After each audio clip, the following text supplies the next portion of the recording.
بابا سعدی کا ذکر آج چل رہا ہے، چلو انہی کی بات سناتے. شیخ سعدی. واقعہ ہے کتاب کا نام انفاس العارفین.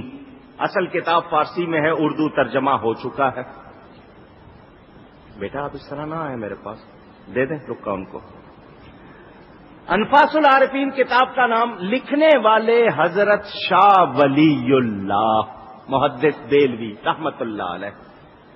پاکستان ہندوستان میں جتنے علماء، اکثر علماء کی سند میں ان کا نام ہے. حدیث کا علم آگے جو جن کو سند ملی ان کا نام ضرور اکثر آتا ہے. بہت بڑے عالم گزرے ہیں، اور ہم تو خیر مانتے ہی ہیں، وہ نہیں سمجھے، وہ بہت مانتے ہیں. وہ اصل میں دیوبندی کہنے سے منہ کا ذائقہ خراب ہو جاتا ہے. وہ بہت مانتے ہیں. انہوں نے لکھا ہے کہ ہم ولی اللہ ہی ہیں، حالانکہ ہیں وہ کچھ بھی نہیں. وہ کیا ہے ان کو خود نہیں پتا ہوا ہے کیا. عجیب قسم کی مخلوق ہے. جگہ جگہ تھانوی لکھتا ہے ہم ولی اللہ، ہم ولی اللہ. ان کا واقعہ سنا رہا ہوں تاکہ کوئی اعتراض نہ کر دے. میرے پاس تو اپنے واقعے تو ہیں ہی ہے نا، لیکن ان کا اس لیے سنا رہا ہوں ان کے حوالے سے کہ یہ اعتراض نہ کر سکے. شاہ ولی اللہ لکھتے ہیں، بڑا پیارا واقعہ.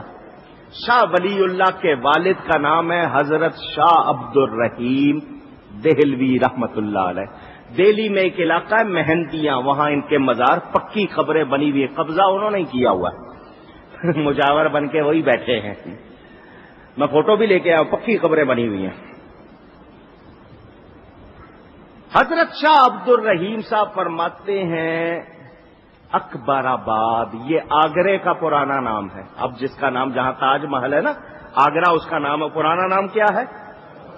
دہلی، جس کا اب نام ہے دلی تھا نام، پھر دہلی اب انگریزوں نے دل ہی کر دیا ہے. اس کا پرانا نام شاہ جہان آباد تھا. اکبر آباد میں مرزا زاہد کے مدرسے سے رات کے وقت وہ فرماتے ہیں چلے آ رہے تھے حضرت شاہ عبد الرحیم صاحب شیخ سعدی کی ایک ربائی پڑھتے ہوئے. وہی بابا سعدی جنہوں نے بلغ العلا لکھی ہے، ان کی ایک ربائی پڑھتے ہوئے. وہ ربائی بھی سنا دیتا ہوں، اس کا مطلب بھی سنا دیتا ہوں کیونکہ اس میں بہت اچھا پیغام ہے اور واقعہ بھی. ربائی کیا ہے؟ جز یاد دوست ہر چکنی عمر ضائع است، جز یاد دوست ہر چکنی عمر ضائع است، جز سر عشق ہر چے بخانی بطالت است، سعدی بشو لاہ دل از نقش غیر حق، علم کے راہ بحق نہ نماید جہالت است. یہ ہے ربائی. جز یاد دوست ہر چکنی عمر ضائع است، جس نے دوست کی اللہ کی یاد کے سوا وقت گزارا ہے عمر ضائع کی ہے. اللہ کی یاد کے سوا وقت گزارا ہے تو کیا کیا ہے؟ عمر.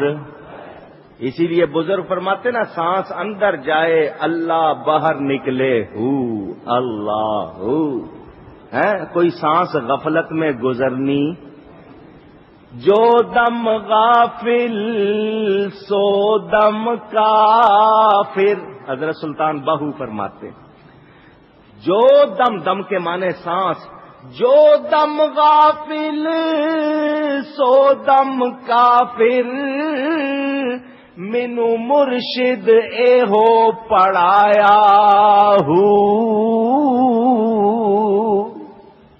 میرے مرشد نے یہ بتایا کہ اگر کوئی سانس غفلت میں گزاری تو وہ کفر میں گزری. دوست کی یاد کے سوا جو وقت گزارا ہے عمر ضائع کی. جز سر عشق ہر چے بخانی بطالت است، اور محبوب کی یاد، نبی کی محبوب کی یاد، اللہ کی محبت، نبی کی محبت کے سوا جو کچھ پڑا ہے باطل ہے۔ اگر نبی سے محبت نہیں ہوئی، پڑھ کے نبی کا ادب نہیں آیا تو پھر کچھ بھی پڑھا، کھوتے تھے کتاباں لد دئیے وہ عالم نہیں بن جاندہ، سمجھ گئے ہو؟ گدے پہ کتابیں لاد دیں وہ عالم نہیں بن جاتا ہے، علامہ کہلاؤ، اگر نبی سے عشق نہیں ہے تو پھر کچھ بھی نہیں۔ علم پڑھنے سے ہی بنتا ہے ولی،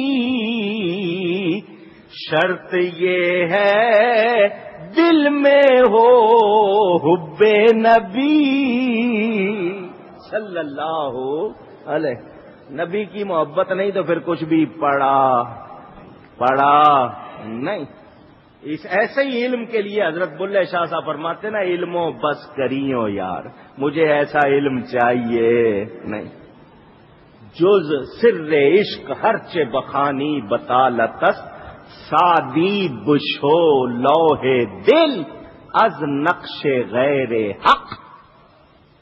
سادی دل کی تختی کو صاف کر، دل کی تختی کو، اس میں اللہ کے غیر کا نقش، اللہ کے پیاروں کا ہونا چاہیے، اللہ کے دشمنوں کا۔ اس دل کو مدینہ بناؤ، دل کو حضور کی محبت کا، اونچی نہیں بول رہے، آپ تھک گئے ہو تو میں پھر بس کرتا ہوں۔ دل کو نبی کی محبت کا بناؤ نا۔ وہ شاعر نے کہا تھا نا، شاعری ہلکی ہے، بات اچھی ہے، تجھ میں حور و قصور رہتے ہیں اے جنت، تجھ میں حور و قصور رہتے ہیں، میں نے مانا ضرور رہتے ہیں، میرے دل کا طواف کر جنت، میرے دل میں حضور رہتے ہیں۔ بات اچھی ہے، شاعری ذرا ہلکی ہے لیکن بات بڑی اچھی ہے۔ اس میں دل میں کون ہونا چاہیے؟ دل میں نبی کا عشق، محبت، حضور کے عشق کا مدینہ بناؤ، اس کو غیروں کا نقش نہیں آنے دینا۔ چوتھا مصرع، علم کے راہ بحق نہ نمایت جہالتس، وہ علم جو حق کا راستہ نہ دکھائے وہ علم نہیں، جہالت ہے۔ وہ کیا ہے؟ وہ کیا ہے؟ حضرت شاہ عبد الرحیم صاحب فرماتے ہیں یہ جو چوتھا مصرع تھا، از خاطرم برفت، یہ میرے ذہن سے نکل گیا، ذہن سے۔ میں بڑا پریشان اس طرح، ارے روز پڑھتا ہوں اس ربائی کو، کیا ہو گیا کہ اچھا بلا یاد تھا، ذہن میں نہیں آ رہا، کیا ہو گیا؟ روکے، یہ روک لیں، بعد میں کر لیں۔ یہ نقلی خوشبو ہے نا میرے ناک میں چڑھ گئی تو بول نہیں سکوں گا۔ سنیں، کیا ہو گیا؟ روز پڑھتا ہوں، بار بار پڑھتا ہوں، ذہن سے کیوں نکل گئی، کدھر چلی گئی؟ ہوتا ہے نا آپ کو، ارے یار وہ فلاں کا کیا نام تھا، او ہو کرتے ہیں نا آپ بھی، یاد ہوتا ہے 50 مرتبہ لیکن اچانک ذہن سے نکل۔ اسخاترم برف، کہنے لگے قلق، اضطراب، بے چینی ہونے لگی کہ میں روز پڑھتا ہوں، یہ چوتھا مصرع میرے ذہن سے نکل گیا، طبیعت میں بڑی بے چینی۔ اچانک میرے دائیں جانب ایک شخص آیا، اس کا ہلیا، جس کو اردو میں آپ حلیہ کہتے ہیں، اصل لفظ ہلیا کیا تھا؟ 2 زلفیں تھیں اس کی، 2 موے زلفیں تھیں، ملیح روئے، بڑا چمکتا چہرہ تھا، فقیر وضع، فقیرانہ وضع تھی۔ اچانک میرے دائیں طرف آ کر اس نے وہ جو سطر، جو مصرع مجھے بھول گیا تھا وہ پڑھ دیا، علم کے راہ بحق نہ نمایت جہالت۔ میں بڑا خوش ہو گیا کہ اس نے میرا بھولا ہوا مصرع مجھے یاد دلا دیا۔ تو میں نے کہا جزاک اللہ احسن الجزا، اللہ تمہیں اس کی جزا دے اور بہت اچھی جزا دے۔ آپ کیا کہتے ہیں؟ تھینک یو، تھینک یو کہتے ہیں نا، شکریہ بھی کم، تھینک یو۔ انگریزی پسند ہے، سوری اور تھینک یو یہ دو لفظ آپ کی گٹی میں پڑ گئے ہیں.